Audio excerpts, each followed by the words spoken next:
ఉగాది రోజున P4 కూడా inaugurate చేయాలనుకుంటున్నాం. ఈ ప్రోగ్రామ్ వచ్చినప్పుడు ఇంకొక పక్క వియత్నాం గాని కొన్ని దేశాల్లో హ్యాపీ సండే కూడా ప్రోగ్రామ్ పెట్టారు. వీలైతే ఆ రోజున హ్యాపీ సండే కూడా తీసుకొస్తాం. ఒకప్పుడు చేశాం. కనీసం మనుషుల్లో ఒక సండే ఫ్రీగా ఉండి ఎక్కడికక్కడ కమ్యూనిటీతో గాని ఇంటరాక్ట్ అయితే చాలా వరకు ఒక సాటిస్ఫాక్షన్ వస్తుంది. స్ట్రెస్ బరస్ట్ అయ్యే పరిస్థితి వస్తుంది. Will work it out. ఇది ఈ కార్యక్రమానికి కూడా గైడ్ లైన్స్ తయారు చేస్తున్నారు ఫైనాన్స్ ప్లానింగ్ డిపార్ట్మెంట్. అవి వస్తాను, ఇవన్నీ అమలు చేద్దాం. ఫైనల్ గా రేపు రాబోయే కలెక్టర్స్ కాన్ఫరెన్స్ కి మీ డిపార్ట్మెంట్ లో మీరు తయారు చేసుకుంటున్నారు.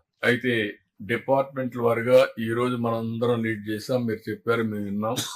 రేపు కలెక్టర్స్ కాన్ఫరెన్స్ లో వాళ్ళు ఇచ్చిన ప్రజెంటేషన్ చూసుకొని వాళ్ళకి సమయం ఇచ్చి ఏదైనా ఉంటే గైడ్ చేస్తాం తప్ప మనం లీడ్ చేయం. అక్కడ రివర్స్ ఉంటుంది. మీరు ఏదైనా వాళ్ళని తయారు చేసుకోవాలంటే మీ డిపార్ట్మెంట్ కి సంబంధించిన విషయాలని 5 జోన్లు పెడుతున్నాం. 5 జోన్లే కాకుండా 26 జిల్లాలు ఉంటాయి.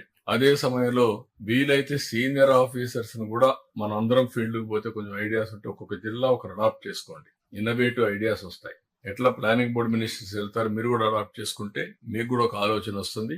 జోన్స్ ను కూడా ఒక 5 జోన్స్ ఉన్నాయి కాబట్టి 5 జోన్లలో ఒక ఆఫీసర్ గాని వెళ్తే మీకు చాలా ఐడియాస్ వస్తాయి. మీకు కూడా జీవితంలో సాటిస్ఫాక్షన్ ఉంటుంది. ఒక 5 మంది కలెక్టర్స్ ని అక్కడ కూర్చొని మాట్లాడి మేజర్ ఇష్యూస్ మీరు మానిటర్ చేయగలిగితే చాలా ఇంపాక్ట్ వస్తుంది. అల్టిమేట్ గా మనం ఈ రోజు చేసేది మన జీవితంలో ఒక సాటిస్ఫాక్షన్ ఉంటుంది. ఈ విషయం మనం గుర్తుపెట్టుకోవాల్సిన అవసరం ఉంది.